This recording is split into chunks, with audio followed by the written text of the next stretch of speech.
evening. Thank you, Mr. Bhattacharya, for inviting me for this event. I know little bit of mind reading. I could hear many of them saying, "Ayyo, one more session." It will be very short. I work for a company. I work for Last Minute Tubro. We also call it as Learning and Training Organization. LNT stands for. Somebody jokingly says lunch and tea. Also, we give a good lunch and we have a wonderful canteen.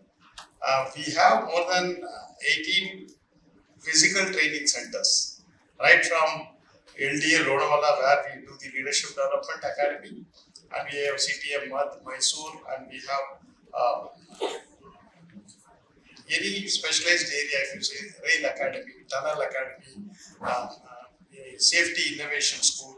Lot of investment happens in training, and most of our people are recruited as graduate engineering trainees, and then they grow up the ladder, and today, including most of the board of directors and chairmen are people who have joined us at training. I have put in 38 years in the organization, joined us as a supervisor, and now today I'm the CHRO for the group. The topic is very interesting topic. Somebody was telling, you are hearing seat at the table. I've been hearing of ROI in learning right from my college days, and immediately we tell Kirkpatrick model. We look at the reaction, learning, behavior, and ROI, and we go to 3 steps, and the 4th step never done till now, and we keep doing it. But it's a now the whole situation has changed, and many of us, including some of our own, even in LNT, we are very busy conducting training programs, then evaluating the programs, making the training calendars, and in the whole thing, somewhere we miss out what is that really we are focusing into. How do you move from an activity to capability?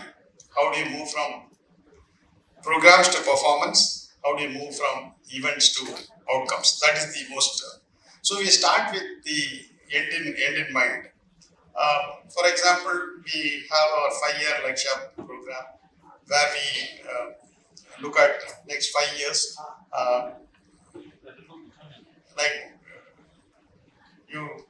Double your revenues, entering into new geographies, getting into new type of businesses. So the whole set of thing happens.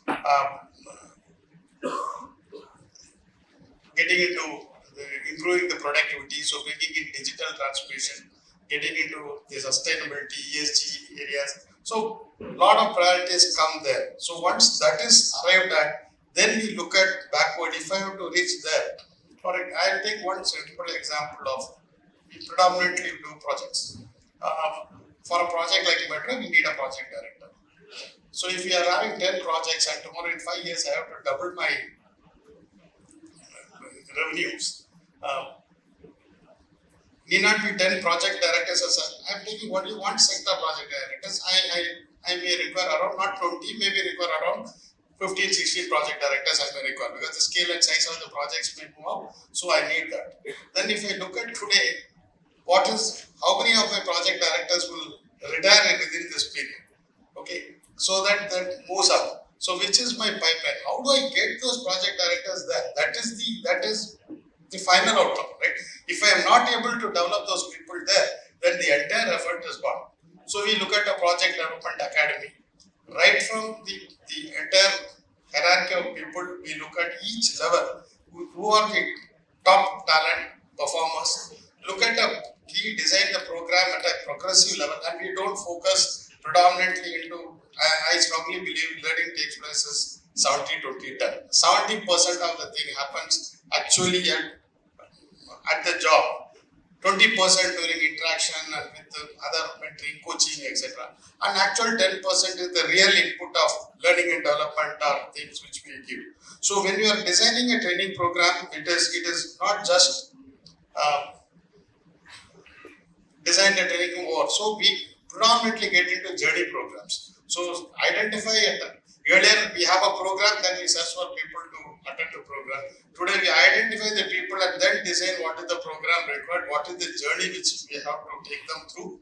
Then put them through a journey program where there is a actual on-the-job stretched assignment is given, coaching and mentoring is done, there is other inputs are given, and in addition to that where you are giving the educational inputs also. So the thinking is at a long term, what type of capability we require after 5 years, after 10 years, then we also look at the environment. What does the environment look like? What is the capability required? What our competitors are doing? So taking all these things into account, we form the entire thing.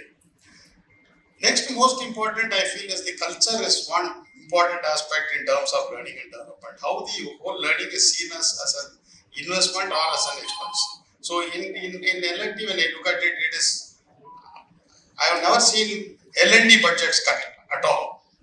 Whatever may be the investment, so much of thing happens. L&D is the first priority. Nobody talks about whether it's a capex investment or our revenue budget part of it. It is given. Same way, I find a lot of leaders coming and spending time with the participants. Not that you just call them for an inauguration. Most of them come and go, but I find them stay there, interact with the participants, and I have a lot of internal faculties that enhances the whole learning experience of the people, and it's more relatable. How do you bring internal talent, internal facilitators into the program? That also is a very important aspect. We also started the professor of practice. So if an internal person comes and handles a training program, we give some points to them, and that points can be used for their going for a program or for reimbursement and for any international programs, or even to do a program from Coursera and etc. It can be done. So that is also we try to maximum to do this.